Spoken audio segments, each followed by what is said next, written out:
It came to pass one day that Jonathan the son of Saul said to the youth who bore his weapons, "Come and let us cross to the garrison of the Philistines, which is on the other side yonder." But he did not tell his father. Now Saul was staying in the outskirts of Gibeah under the pomegranate tree which was in Migron, and the people who were with him were about 600 men. And Ahiah the son of Ahitub, the brother of Ichabod, the son of Phinehas, the son of Eli, the priest of the Lord in Shiloh, were in an ephod, and the people did not know that Jonathan had gone. And between the sides which Jonathan saw to cross to the garrison of the Philistines, there was a rocky crag from this side and a rocky crag from this side, the name of one being Bazez and the name of the other being Seneh. One crag was situated from the north, opposite of Michmash, and one opposite Geba. Jonathan said to the youth who bore his weapons, "Come and let us go to the garrison of these uncircumcised. Perhaps the Lord will act on our behalf, for with the Lord there is no limitation to save, with many or with few." And his weapon bearer said to him, "Do all that is in your heart. Turn to you, behold, I am with you according to your heart." And Jonathan said, "Behold, we are crossing to the men. We shall reveal ourselves to them.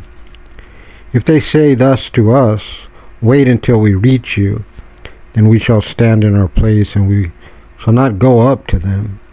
And if they say thus, 'Come up to us,' then we shall go up, for the Lord has given them into our hand. This will be the sign for us." Both of them revealed themselves to the garrison of the Philistines, and the Philistines said, "Behold, Hebrews are emerging from the holes wherein they hid themselves." The men of the garrison called to Jonathan and his weapon bearer and said, "Come up to us. We shall tell you something." And Jonathan said to his weapon bearer, "Come up after me, for the Lord has given them into the hand of Israel." Jonathan climbed up his hands and on his feet with his weapon bearer after him, and they fell before Jonathan, and his weapon bearer was slain after him. And the first slaughter which Jonathan and his weapon bearer made was about 20 men in about half a furrow, which a yoke of oxen plow in a field. There was a trembling in the camp, in the field, and among the people, the garrison, and the raiders also trembled. And the earth quaked and became a trembling inspired by God. Saul's lookouts in Gibeah of Benjamin, and behold, a multitude was wandering, and it was coming closer. Saul said to the people who were with him, "Inspect now and see who is gone from among us." And they inspected, and behold, Jonathan and his weapon bearer were not there. And Saul said to Ahiah, "Bring here the ark of God." For the ark of God was on that day with the children of Israel. And it was while Saul still spoke to the priest that the tumult which was in the camp of the Philistines was continuously increasing. And Saul said to the priest, "Withdraw your hand." Saul and all the people who were with him gathered and came to the battle, and behold, every man's sword was against his fellow, because there was a very great confusion. And the Hebrews who were with the Philistines as previously, who went up with them in the camp round about, they too turned to be with the Israelites who were with Saul and Jonathan. And all the people who were hiding in Mount Ephraim heard that the Philistines had fled, and they too pursued closely behind them in battle. And the Lord saved Israel on that day, and the battle passed Beth-aven. The men of Israel were hard pressed on that day, and Saul adjured the people, saying, "Cursed be the man who will eat food until evening, till I shall be avenged of my enemies." And none of the people tasted any food, and all the people of the land came in the forest, and there was honey on the ground. People came into the forest, and behold, a flow of honey, but no one put his hand to his mouth, for the people feared the oath. Jonathan had not heard when his father had adjured the people, and he extended the end of the staff which was in his hand and dipped it into the honeycomb. When he brought back his hand to his mouth, his eyes brightened. One man of the people called out and said, Your father adjured the people, saying, Cursed be the man who eats food today. And the people were become faint.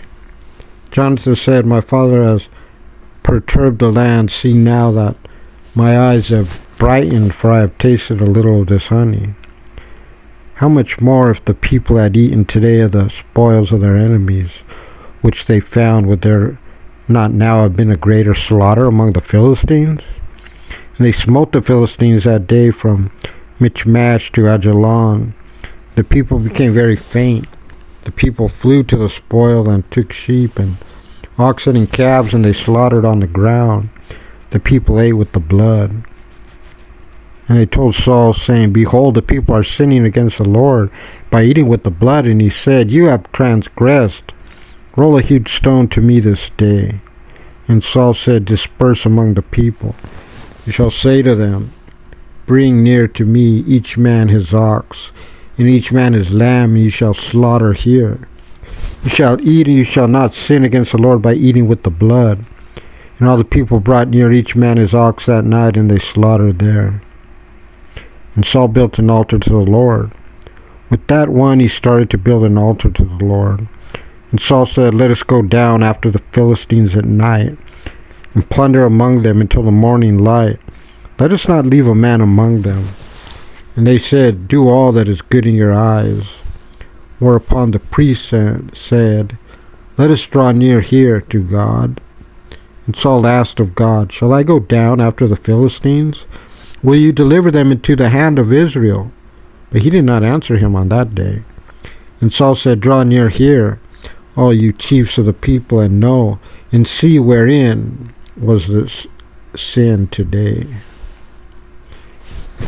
For as the Lord lives, who saves Israel? For though it be in Jonathan my son, he will die. And there was no one who answered him from among all the people. And he said to all Israel, You will be to one side, and I and my son Jonathan will be to one side. And the people answered Saul, Do what is good in your eyes. And Saul said to the Lord God of Israel, Give a perfect lot. Whereupon Jonathan and Saul were taken, and the people escaped. Saul said, Cast lots between me and Jonathan my son. And Jonathan was taken. And Saul said to Jonathan, Tell me, what have you done? And Jonathan told him and said, I but tasted a bit of honey with the end of the staff which is in my hand. Here I am, let me die. And Saul said, So shall God do, and so shall he continue. For you shall die, Jonathan. And the people said to Saul, Shall Jonathan, who has wrought this great salvation in Israel, die? Far be it. As the Lord lives, not one hair of his head shall fall to the ground. For he has worked with God this day. And the people redeemed Jonathan, and he did not die. And Saul went up from pursuing after the Philistines, and the Philistines went to their place. Saul took the kingdom over Israel, and he waged war against his enemy on every side, against Moab, and against the children of Ammon, and against Edom, and against the kings of Zobah, and against the Philistines, and wherever he would turn, he would cause them to tremble. And he gathered an army, and he smote Amalek, and he saved Israel from the hand of its plunderer. Sons of Saul were Jonathan, and Ishvi, and Malchishua, and the names of his daughters. The name of the firstborn was Merab, and the name of the younger was Michal. And the name of Saul's wife was Achinoam, the daughter of Ahimaaz, and the name of the commander of his army was Abner, the son of Ner, Saul's uncle. And Kish, the father of Saul, and Ner, the father of Abner, were sons of Abiel. And the war against the Philistines was severe all the days of Saul. When Saul saw any valiant man or any soldierly man, he would bring him in to himself.